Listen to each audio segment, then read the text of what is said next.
Okay, so this is part two of Is Zelenskyy a Nazi? You are listening to The Leadersmith, Darren Gertis.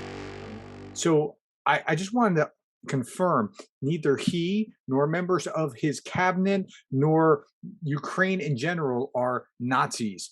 And if you think you have proof, I'd like to hear what you have. Please put it in the comments below. I want to see it. If you can prove me wrong, I'm happy to be proven wrong. I don't see the evidence. Okay, let's move on. And so here's some more evidence. This is Jewish Journal. It's online. It's under in the comments below. You'll see the links to everything that we're talking about. Okay, there's a statement on the war in Ukraine by scholars of genocide, Nazism, and World War II. Of course, it's in Jewish Journal because these are the people most interested in like understanding why the World War II happened and the Nazis happened and what to make sure it doesn't happen again. And they say this, and I'm going to quote heavily. Quote, Russian propaganda has painted the Ukrainian state as Nazi and fascist ever since the Russian special forces entered Ukraine in 2014, annexing the Crimea and fomenting the conflict in the Donbass, which had smoldered for 8 long years. So again, we just talked about that. Putin entered in order to grab some land and territory and take that back to Russia. He doesn't think that Ukraine should exist. And so this has been 8 years that it's been going on. But the real invasion, the real heavy invasion, happened in February of 2022. Okay, they go on and say it was propaganda in 2014. It remains propaganda today. They took a page out of Hitler's playbook saying, Hitler said, oh, these Germans, they're being oppressed by the Poles. So we have to go in and save them and liberate them from Poland.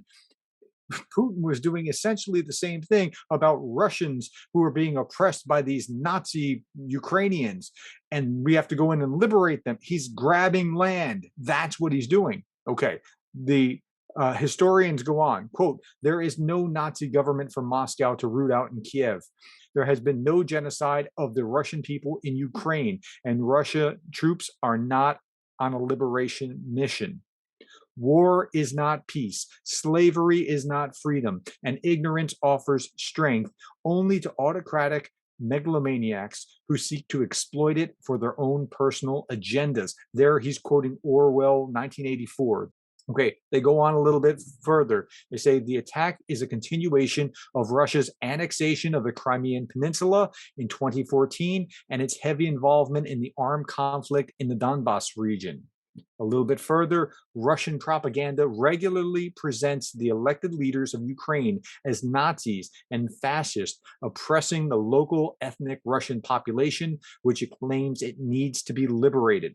Now, again, that's Hitler's playbook that Putin is using, and that's what they get on state TV in Russia. They don't get anything else. And if you don't believe me, go look up RT and listen to it.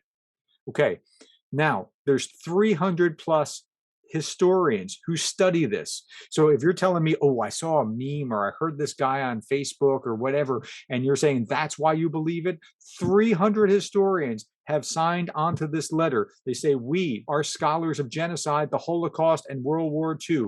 We spent our careers studying fascism and Nazism. Quote, we strongly reject the Russian government's cynical abuse of the term genocide, the memory of World War II and the Holocaust, and the equation of the Ukrainian state with the Nazi regime to justify its unprovoked aggression. This rhetoric is factually wrong, morally repugnant, and deeply offensive to the memory of millions of victims of Nazism.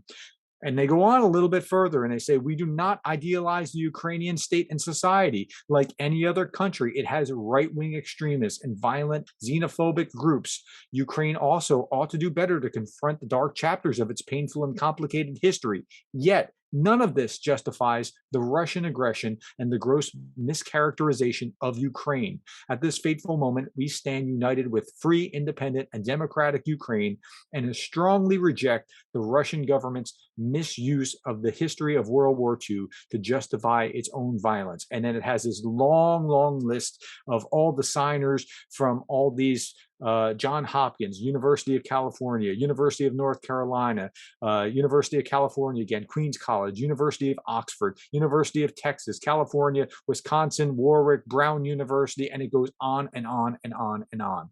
So look, 300 historians are signing on to this. Please check your facts. There's a term, this isn't a statement, this is a term. It's called useful idiots. And during the Soviet era, what they would do is they'd find people who would spout and regurgitate the Soviet line again, or make arguments that were based on the Soviet propaganda. And they were called useful idiots. Those are people being used by the Soviets, now the Russians in place, as those who would be doing their bidding, not realizing that they're working against their own people.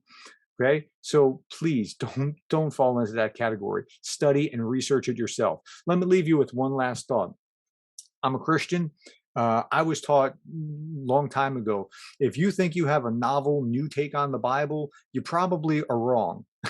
And what I mean by that is that for 2,000 years, scholars have been unpacking it, trying to understand, the meanings, the nuances, all those kinds of things. If you think, aha, I have the corner on truth on this, it's probably statistically not likely that you do. Same kind of thing here. Go with the preponderance of evidence and see, like, if it's just like, hey, somebody said this, or it's somebody's blog, find the veracity of the site that you're taking your evidence from, and see if it lines up.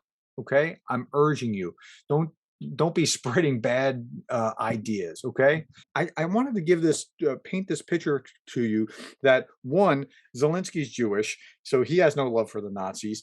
His cabinet has no elements of that in it.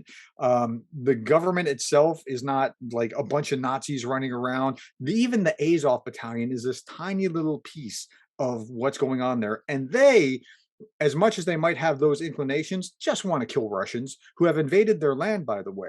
And so that's the picture.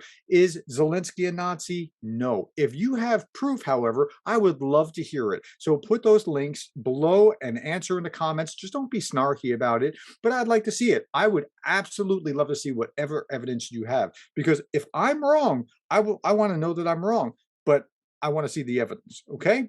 So I always end this my podcast with the quote for the day. And the quote for the day comes from Abraham Lincoln, who said, "Don't believe everything that you read on the internet." Okay, thanks, folks. Thank you for your time. I'll be putting out another one about, is Zelensky a Soros plant, or is he a gay Satanist? Because I saw him dancing in leather. I'll be talking about that as well. In the meantime, check out my book, subscribe to the podcast. We talk about all things leadership here, and you being informed is half the battle when you're going to be trying to be a leader to others. Thanks for your time.